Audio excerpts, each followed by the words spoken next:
How you doing? I'm Sean McVeigh with Sean's Outdoor Adventures, and in this video I'm going to talk about the difference between a fixed blade broadhead and an expandable broadhead. This is a common one you'll hear of, G5 Montec. This is a 2-blade Rage. Both of these have been shot through bucks this year, and I want to just talk a little bit about the advantages and disadvantages of each. The key disadvantage with a fixed blade broadhead is that sometimes it's going to require extra tuning with your bow. It might not always fly exactly like your field point, whereas a lot of times an expandable broadhead will. Another sometimes advantage with an expandable is there's a little bit more of a cutting diameter, as you can see here, and especially if you're not that great of a shot, you can say, oh well, maybe with having more of a cutting diameter I'll hit something vital, whereas I might not have with a smaller cutting diameter. That's about where the advantages end right there. The disadvantages are you have a tremendous issue of penetration problems with an expandable broadhead like this. I used to work as a hunting guide in Illinois, and a lot of hunters would shoot deer with an expandable broadhead, 2-blade Rage or 3-blade Rage like this, and because of the way that opens up, if they hit that shoulder blade, it would not penetrate far enough into the vital organs and we would never find the deer. You'd have a good blood trail for the first 60 yards or so because you have a flesh wound.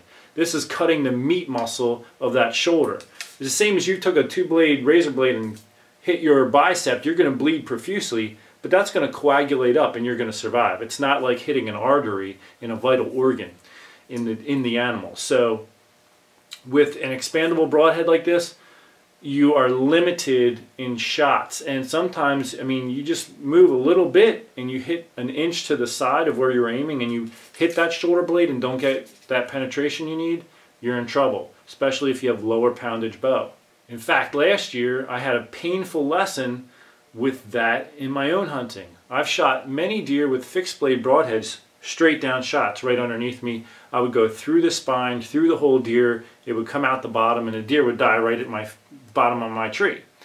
Last year I tried to do that with this exact type of broadhead, and it was a straight down shot. The blades opened up just like that and got stuck on the shoulder blades of the doe that I was shooting at, so I didn't get enough penetration. The broadhead stuck in the spine and those blades opened up and just hung up on the shoulder blades. And I watched her run off. I tracked her for a long way, and then the blood trail stopped.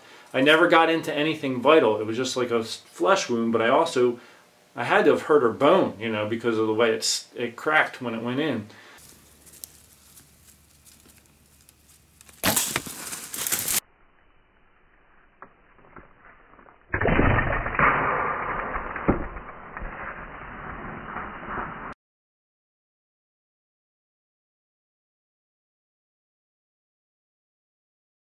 And so now that doe's walking around injured, I would imagine she probably got taken down by some of the bear. There was a lot of bear in that area. So I would never ever take a downward shot with something like that ever again. This, on the other hand, no problem at all. And even this year, when I was hunting in Iowa, I had a shot at a buck that I took, and I harvested the deer with this exact broadhead, and I intentionally shot through the shoulder blade.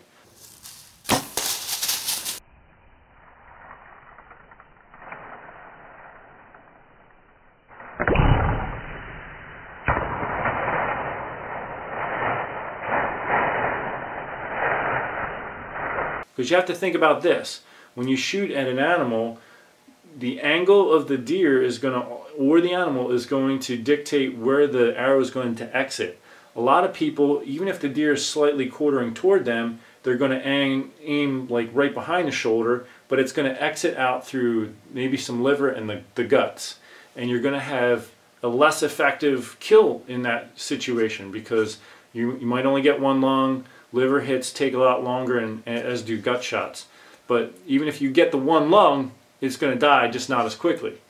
I didn't want to have to worry about that. I wanted both lungs. So I aimed up a little bit in the shoulder blade to make sure that the arrow exited through the other lung, and the deer ran about 40 yards and fell over dead.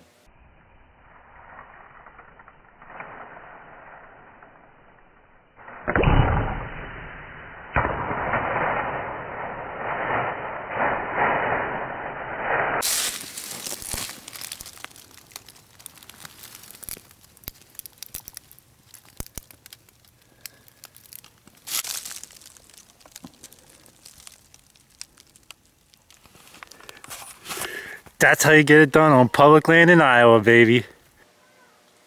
Pretty much all of the deer I've ever shot with a fixed blade broadhead have either died within my sight or soon after that, because I usually hit them double lungs or heart, and so they just, no matter what, they're not going to go far. And with this, having a razor blade all the way to the tip, which is what you want, you're going to have maximum penetration. I don't use a fixed blade broadhead that has some kind of a screw-on tip and then the blades. Like I know Muzzy's a common brand a lot of people heard of. I won't use them because you don't get as good of penetration if you don't have razor blades all the way to the tip. I also use, here's a G5 striker. These similar to the Montec, only you can replace the blades on this. This one I shot a deer with this year and that blade broke. If I wanted to and the tip wasn't all messed up, I could replace the blades and reuse it, but I'm not going to use this one because the tip is a little banged up. Same with this Montec right here. The tip got a little bit bent. It went through the shoulder blade, through the deer, and then about 10 inches into the ground and hit a rock, and it ruined the tip. If I hadn't hit that rock and it was just regular dirt, I could sharpen this up and reuse it, and I like that. Now you can replace the blades on something like a Rage. I've done that, but sometimes even the Rage, the tip broke off of that Rage, and so I've shot a lot of deer with both, and these are not magic. I've shot deer perfectly. Like, look at this piece of footage right here.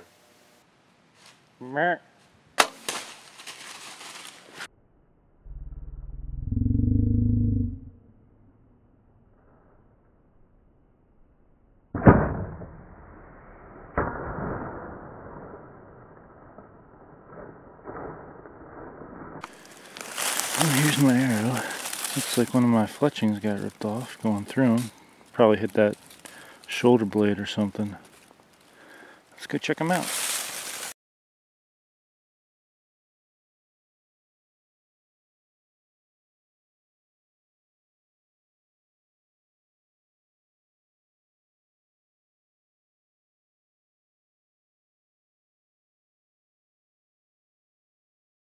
I aimed just behind the shoulder blade to get perfect penetration, which I got, and the arrow went all the way through, but I did not have one speck of blood on the blood trail of that deer. And I watched the deer run about 40-50 yards and die, thankfully, but if I didn't have that, I would have really been struggling to find the deer. In fact, last year I shot my nicest buck ever, this one right here. Woohoo! Yeah. Look at that! I shot with a Rage broadhead, and I hit the deer perfectly.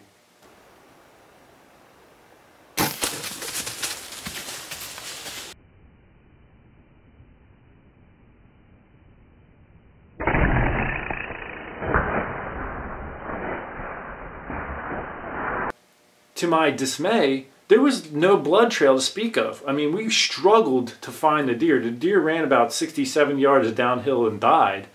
But, I mean, to put a perfect shot on like that and to have a hard time finding the deer, I mean, I didn't enjoy that at all. Now, I'll also say, although I usually get really good blood trails with these, just as good as any good blood trail with a Rage, there are times I don't have that great of a blood trail, but again, if you hit the vitals, if you hit the double lung, it's not going far. It's, especially if you keep up on your broadheads and make sure they're sharp. And these, I sharpen mine up all the time. They sharpen up pretty well. These you can get replaceable blades. So when it comes down to it, the advantage of this here is less tuning of your equipment. It's going to fly more like your field point, even if your equipment isn't tuned up properly. In some situations, if you get more of a cutting diameter, so you might catch something that you wouldn't have if it's not a perfect shot. However, there are drawbacks. You're going to get hung up on bone. If you hit bone, you might not get enough penetration, especially if you have low poundage on your equipment. You might not get the penetration you need to hit that vital organ, which just happened to me and a lot of other people. And it doesn't matter if you have a good blood trail for 60 yards because you hit a muscle, you're not going to find the animal in that situation. So, there's a lot of deer that aren't recovered by these. And I'll give you one last example as I'm closing this out. My friend hunts with an outfitter in Iowa who will not even let people use the Rage broadheads or expandable broadheads. He requires this type of a broadhead. Reason being is those types of issues. He had a hunter even this year. I don't know if he knew the hunter was doing this or not, or I don't know if it's his hunt. Somebody that was hunting near or on one of his properties shot a deer that was quartering toward the hunter, and the arrow glanced off of the shoulder blade and cut the deer all the way down its side like the blade did. And so now they had trail camera pictures of this buck for weeks after, wounded because of the expandable broadhead. And in fact, one of my friends last year spine shot a deer, walked up to it and tried to take a second shot with a Rage, and it glanced right off the deer. He had to take a third shot. So there are penetration issues with when you have this kind of cutting diameter that's opening up. Drawback to that, you don't have to worry about that with this type of broadhead when you have a razor blade all the way to the tip. So as I conclude this video, if you're going to ask me what's my preference, right there. I like a razor blade fixed broadhead all the way to the tip.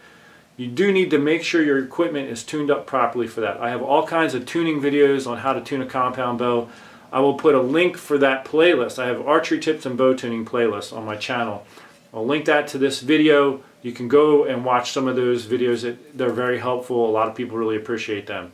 So that's my 2 cents. I'm sure there's a lot of people out there who have great success with like expandable broadheads, but there are situations where they can be a drawback. And you just need to take that in consideration when you're making a choice of which one you want to use.